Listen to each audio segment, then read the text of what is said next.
नमस्कार दोस्तों, आज मैं आपको सुनाऊंगा पानी के बदले मौत। मैं आज आपको किस्सा सुनाने जा रहा हूँ। वो आज से 20 साल पहले मेरे साथ घटी। दोस्तों, आपने सुना होगा कि रात को पानी पास रखकर सोना चाहिए। ये मेरी कहानी पानी पर आधारित है। आज से 20 साल पहले मैं अपने मामा के यहाँ जैसलमेर गया। वहाँ जाकर पता चला कि यहाँ तो 2 साल से अकाल पड़ा है और पानी लेने के लिए 5 किलोमीटर दूर जाना पड़ता है। मामा मामी से मिलने के बाद मेरे मामा का लड़का और मैं पानी लेने के लिए चल पड़े। रास्ते में पैदल चलते हुए थक गए थे तो एक जगह बैठ गए।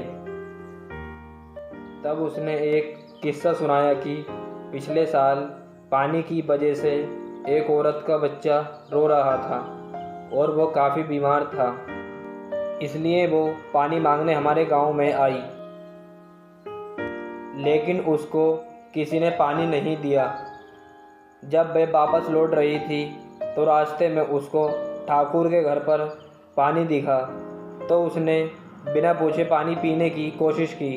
जब उसको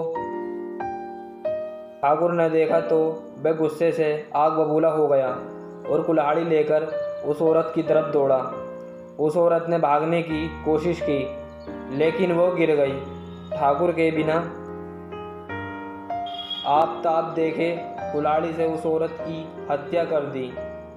उसके एक दिन बाद उस बच्चे को भी बिना पानी के मौत हो गई।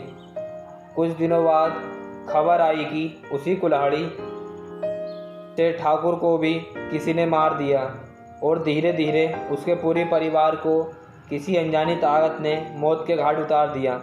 ये किस्सा सुनने के बाद हम दोनों पानी लेकर वापस गांव की तरफ लौटने लगे। हल्का हल्का अंधेरा हो चुका था। अचानक हमारे सामने एक बच्चा आया और पानी मांगने लगा, लेकिन इतनी दूर से पानी लाने के कारण हमने उसे मना कर दिया। घर पहुंचकर मैंने खाना खाया, उधर पेड़ के नीचे पलंग पर सो गया। अचानक रात को वही बच्चा मेरे सामने आया और पानी मांगने लगा।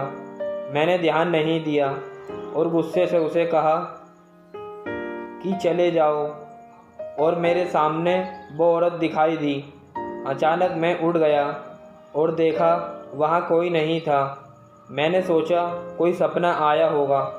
फिर रात को 2 बजे आसपास में पेशाब करने के लिए खुले मैदान की तरफ गया और मुझे पानी शब्द सुनाई दिया। मैंने सोचा मामी होंगी। फिर मैं वापस पलंग की तरफ लौटा ही था कि अचानक फिर पानी शब्द सुनाई दिया। अब मैं गुस्से से आग बबूला हो गया और कहा, कौन है, सामने आओ, अभी पानी देता हूँ। इतना कहते ही मेरे पीछे किसी के होने का अनुभव हुआ तो मैंने पीछे मुड़कर देखा तो एक औरत कुल्हाड़ी लेकर खड़ी थी। मैं डर के मारे बहुत ज़ोर से भागा और रास्ते में एक पत्थर से ठोकर लगने से नीचे गिर गया। उसके बाद जो हुआ वो चमत्कार से कम नहीं था। उस रात हल्के बादल थे और अचानक कुछ पानी की बूंदें उस औरत पर पड़ी और वो गायब हो गई। मैं अपनी जान बचाने के लिए प्रभु को धन्यवाद देने लगा। अगले दिन ही सुबह जल्दी 5 बजे मैंने अपने घर मकराना जाने की ठान ली। मैं अपने मामा मामी को बिना बताए निकल पड़ा। स्टेशन पर पहुंचा और बैठे हुए मैंने देखा कि बच्चा रो रहा था। मैं घबरा गया, लेकिन वो औरत पास आई और पानी मांगने लगी। मेरे को पानी चाहिए था, लेकिन मैंने अपनी बोतल से उस औरत और बच्चे को पानी पिला दिया। उसके बाद रेल आ गई और मैं अपने घर पहुंच गया।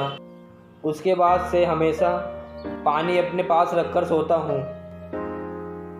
मित्रों, आपको मेरा यह अनुभव कैसा लगा? अपने महत्वपूर्ण कमेंट के जरिए बताना ना भूलें। धन्यवाद।